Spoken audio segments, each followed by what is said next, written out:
My name's Parker, and recently I went to go play a normal round at my local course, but I ended up doing something that I never thought I could ever do. Well, you see, I'm from Lynchburg, Virginia, and it's sort of known as Foundation Disc Golf HQ. Um, and luckily for me, I live close to one of the courses they play the most often, timbrook Park, only about 10 minutes away. So I just went to go have a fun normal round by myself. Start off on hole one like any other normal day. And so we started off here in hole one and we absolutely piped our drive, man. The drive was just fantastic. And then we had a nice little putt. So we're simply 1 Common start for me. And number two is another easy hole for me. I normally start off pretty well here at Timbrook. Number two is just pretty much a nice little chip forehand downhill. And we had yet another putt. Went a little long, but that's okay. Because we made this putt and it was like it was nothing. Now, according to UDisc, Timbrook's a pretty easy park. And I would say for the most part, that's true. However, every park can have challenging holes. For Timbrook, hole number three is definitely one of those holes.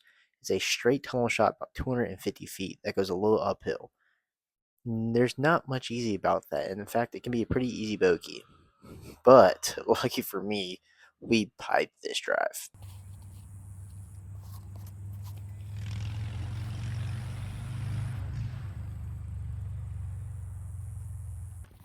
And we had a birdie putt, which on hole three is not a common occurrence for me. And we made it, so we were pretty happy with it. And then we moved on to hole four, which is a pretty common birdie for me. Just throw it down the hill and put it in. And when you look at the disc, it was pretty much parked. You see what I mean? And so we tapped it in, and we were 4-3-4. Pretty great start.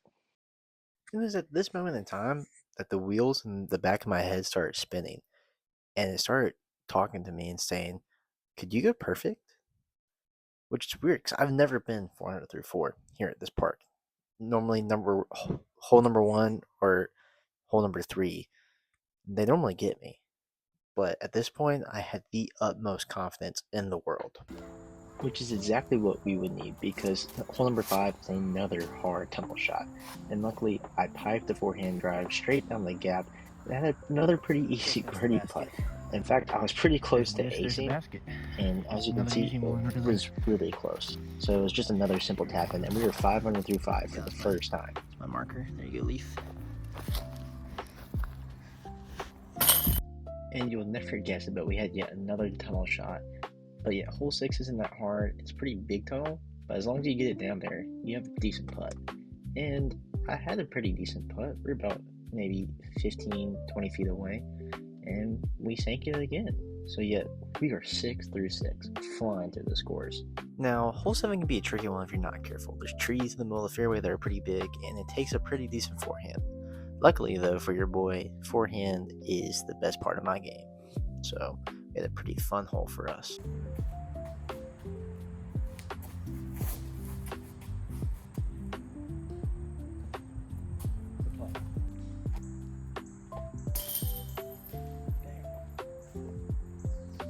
And bang, yet another birdie. And at this point, we were 7-7. And honestly, I didn't know how to feel. I didn't know if I should feel overwhelmed or excited or stressed or all of the above. And we actually ran into a guy on the next tee pad, and he offered us play through, but I needed a breather. So I took a little break, and then we went right back at it. And the next hole was hole 8, which is the one and only par 4 on this course. Now, for those of you wondering, it's not a very long par 4. It's only like 330 feet. In fact, there's a par 3 in the course that's longer than it, but it's in the open. The thing that makes this a tough shot is the fact that it's a tunnel, and it's a very tight tunnel. But unfortunately, we're hitting every gap possible. And we went with a backhand on the Sakara here. Just needed something to go a little left, and we hit the gap, but we kicked on the tree. It was a pretty good kick because we had a flex forehand shot, which is my bread and butter, and we executed once again to perfection. Gave us a nice little putt, probably about 25 feet. Had a little awkward straddle, but it was okay. We made the putt, and we're 8-8. And next up we have hole 9, which for me is a special hole because this is where I got my second ever ace. I remember it was about 2 years ago. I threw a forehand and just sank it right in. So to be completely honest, we were trying to go for another ace just for the kicks and giggles because I try and do it every time I play this hole now. And well, let's just see how the shot went.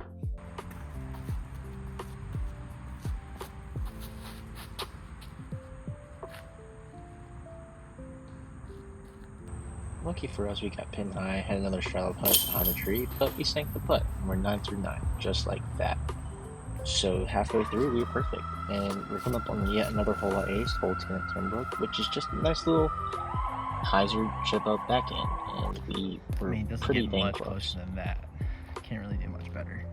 Like I just said, can't get much better than that. So just another tap in, and like that, we're 10 through 10. In hole 11, I didn't record the tee shot, mainly just because there was a guy fishing right next to the tee pad, and he didn't want to be recorded. So I just had to respect his privacy, and yet we made another birdie.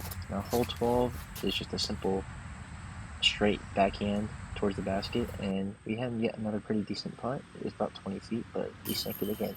Our putts are on today. Now, next up we have hole 13, which is a 355-foot par 3. And unfortunately for me, I've only ever birdied it one time. It was with a bunch of help from the wind.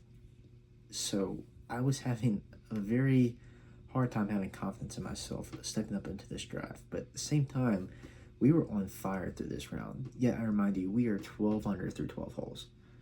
So I just rode that confidence and threw my absolute best shot ever on this hole.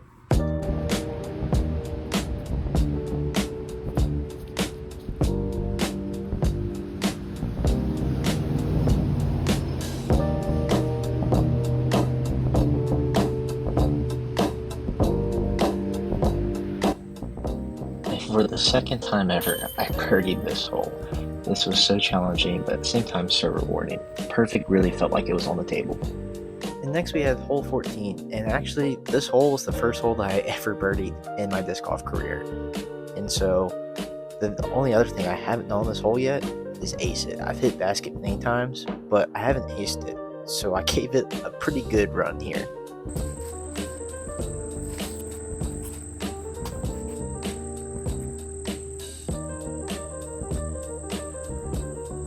And bang, just like that, yet another birdie. We put this one pretty close to the pin. Didn't quite get the ace, but we put it pretty close. And next we had hole 15, which is just another dead straight shot. It was the bird. First time I've ever thrown the bird on this hole, and it ended pretty well. We ended the ditch, but still had a good look at the birdie. And there's the basket. Honestly, this is a pretty nice putt. It's uphill. I like uphill putts. And I had a clear path to the basket, and we just put it in, made it nice and simple. Then hole 16 came up. Hole 16 is another pretty common birdie for me. It's a wide open hole. It's like 250 to the pin. So we threw a zone, made it a little left, but we're still not down the hill, which is great. And we banged this putt in. Then came hole 17. Hole 17, I like to go zone this as forehand. And we piped one down. Now, I do have to say, I forgot to record the putt, but we made it. And so we're 17 under through 17. And then that meant all that was left was hole 18. And it led up to this final putt. Yeah. Oh, let's get it, let's go. Bang! And just like that, we done the impossible. Honestly, this is the best disc golf I ever played in my life. The best day by far. Granted, it is my home course. I have played there so many times, like countless. I don't even think I can tell you how many times I've played there. So I know the lines in and out. But to go 18 under is an incredible feat. And I don't know how I did it. But luckily, we did. And I did something that I thought I would never be able to accomplish. So I guess the lesson here is to never doubt yourself, have confidence, and just do what you love to do, and don't listen to anyone says, because you can do anything you set your mind to as long as you're confident in yourself. And yeah, that's all I really have to say to you guys. That's my lesson for the day. Now, if you would please like and subscribe maybe for a perfect round, and follow for more content if you would like. Just a suggestion.